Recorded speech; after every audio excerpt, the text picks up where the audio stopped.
Hey, welcome back everyone. It is now July 29th of 2020, and ever since the very end of the Skywalker saga, a lot of fans around the world have been very intrigued about the future of the Star Wars franchise by Disney and Lucasfilm. This is Mike Zero. Make sure to subscribe if you are new to the channel for future Star Wars content. Now, the one thing about Disney Star Wars is that we do know that they are now on the road to success when it comes to really matching up against the Marvel Cinematic Universe. What they essentially want to do is they really want to bring it to that same exact level. Of course, we got The Mandalorian, we got the Clone Wars Season 7 already released, which is enough momentum to really get the right mentality among Star Wars fans, that Star Wars can head in a better direction than before. Now, the fact that Kathleen Kennedy no longer has creative control over a majority of the Star Wars projects, except for one, of course, being the Leslie Headland Star Wars TV series, they are also working on many different changes to many of the popular characters like Luke, Vader, Palpatine, Rey, Kylo, and so on and so forth, to really change the specific canon material in the prequels, originals, and even the sequels and more.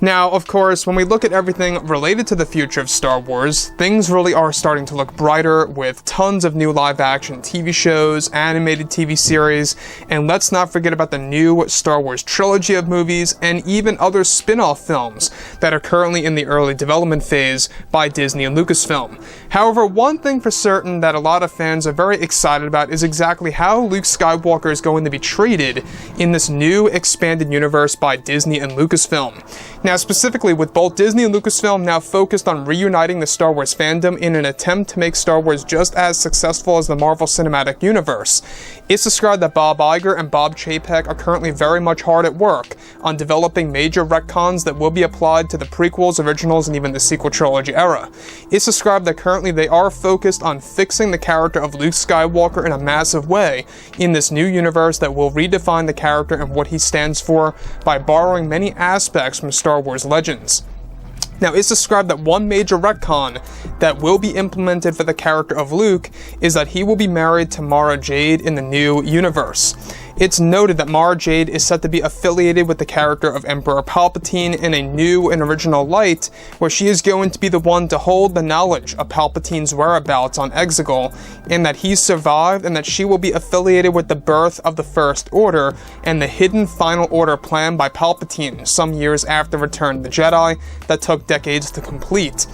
Now, it's described that this is Palpatine's way of trying to destroy Luke by having Mara Jade track down Luke, and that Mara served as the personal bounty hunter in a sense in this new canon to track down Jedi and do his hard work for Palpatine. From afar, of course. Now, it's described that eventually in the upcoming canon, Luke turns Mara to become a Jedi just like in the old EU. However, in the new canon, this is how Luke finds out about the Emperor's survival, and that he could not sense him in the unknown regions, since Palpatine hid near very strong stars, which emitted solar radiation, hiding his own destination, and that Luke learned about Palpatine's granddaughter, Rey, and son, Rey's father, through Mara Jade giving up the secrets to Luke. Now, the retcon is set to establish that Luke, throughout his late 30s to early 50s, knew about Palpatine's survival all along, thanks to Mara Jade, and that the new canon is set to explain the tragedy of Luke's wife and child, that being Mara Jade and his son in the new canon,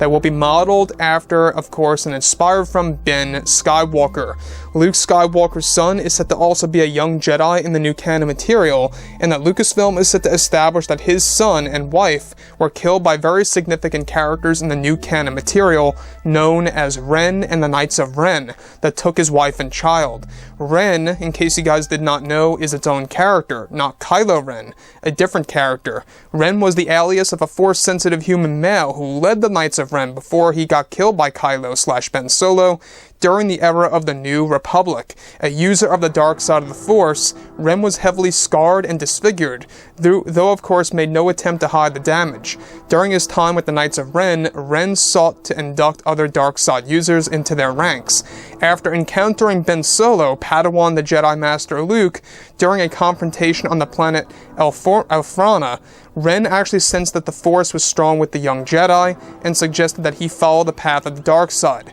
Several years later, Solo contacted, of course, Ren and seeking to join the Knights of Ren after the Jedi Order fell to ruin. So here's the thing about Luke Skywalker, is that they are going to connect the tragedy of Mara Jade and his son, of course, being modeled after Ben Skywalker in the old EU, and how they basically met their demise by the hands of Ren. Now, I want to make it clear that Ren is not Kylo Ren. The Knights of Ren followed this leader at one point in time called Ren. If you guys have read up on the comics, Ren is an actual character that was the one responsible for turning Ben Solo to the dark side of the Force. And it was also Snoke that played a role, but Ren really played a major role in all of this. And in fact, in the canon, Ben Solo is in fact responsible for taking Ren's place and leading the Knights of Ren after that. Like I've said before in the past, things really are looking brighter here for Star Wars, so let me know what you guys think about all of this below in the comments, and if you guys did enjoy the content for today, do make sure to drop a thumbs up on this video to support the channel. I thank you all so very much for the kind support, and I'll catch you guys next time.